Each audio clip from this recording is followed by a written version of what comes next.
We know we're going to go down. There's going to be a transition. Everybody that comes through life goes through a transition. And so ultimately, my mom, my dad, they went through a transition, but they are still here because I am here. So I'm working on this part of it so that when I leave here, my children will still have something to work on. And that's what you got to have in the forefront of your mind. While I am here, what did I do with my life? Did I give my life away? Did I go into jobs that I did not like? Did I get around people that I did not like? Did I say yes to whatever and I knew it wasn't the right thing to do? Did I do whatever was necessary to get strong in my relationship and strong in my activity in order to get the job done?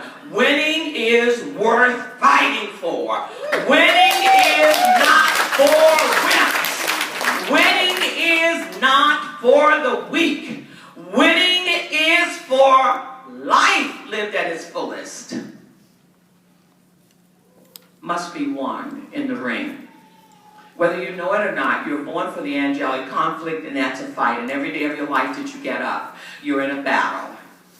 And in that, but did anybody see The Gladiator? Anybody watch? When I came into this business, because coming from a nursing background, so I was kind of like soft, unspoken. I know it's hard for people to believe that, like right now.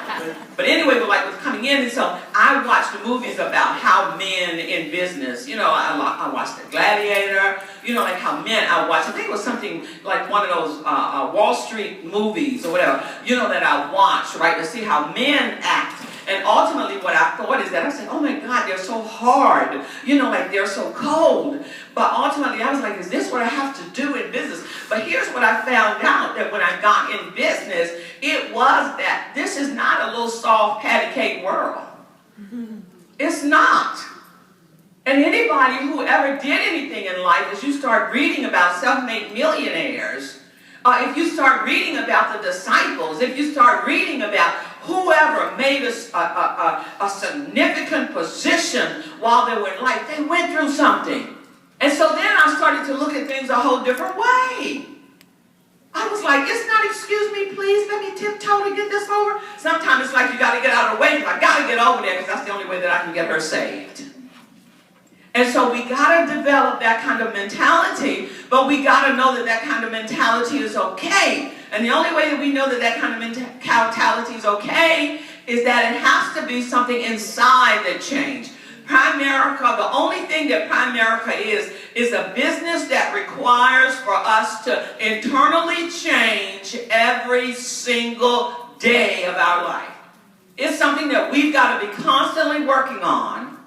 And with working in it, here's what God does too. I know this is what he does for me. He put people in my arena. I was like, oh my God, why did you send this woman? She reminds me so much of myself. It's going to take me forever to try to train her. You know what I'm saying? Because her head is as hard as this, because I know what mine is. But he continues to do that because I think it's the test, I think it's the test, in order to get us there. But once you leave here today, guys, or tomorrow, whenever you're leaving, I want you to know this. We've got everything. I've heard these women come up here before me this morning, and God knows the information that they're giving out is just so right on. It is so necessary. You have everything that you need in order to win. You're in the right place. You're at the right time. You've got the right kind of leadership. The only person you got to change is the one sitting in your seat. And if you haven't, and for some of you it's minor adjustments, it's just a little carburation stuff, but you do have to get that carburation stuff going on. We have to do that all the time. I sat down here and took notes. I got to do a minor carburetor adjustment.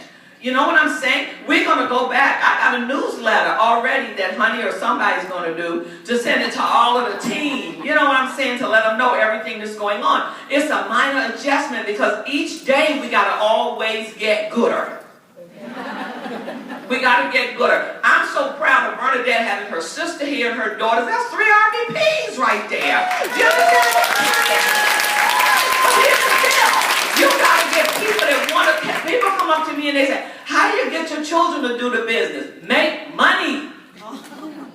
Make money. My grandchildren love me and do what I say because my granddaughter says, my daughter calls and she says, I need you to talk to your granddaughter. I said, okay, what is it? She said she wants to get a tattoo. tattooing something. I think she's 6 years old then. And I was like, okay, I don't have any problem with tattoos, but we don't do tattoos, okay? I have plenty of friends tattoos, no problem. I was like, we don't do tattoos, okay? And so she said, you need to talk to your granddaughter. I said, okay, put her on the phone. Oh, hey, Tion, how are you doing? She said, I'm fine, Granny, how are you? I said, I'm doing good, I'm great today. So your mother told me you're going to get a tattoo? So she said, yeah, I think I'm going to get a tattoo. I said, oh, okay, no problem. Well, you do that, but then I don't deal with kids with tattoos, so I guess you won't be going with us to Disney World in June. And let me call because that Lion King play that we were going to see to New York. Let me see if I can get your other cousin to go instead of you because you don't want to go. She said, I do want to go. I said, you can't go with me. I don't do kids with tattoos. So she was like, well, maybe I'll wait and do it later. I was like, no problem. Sounds fine to me.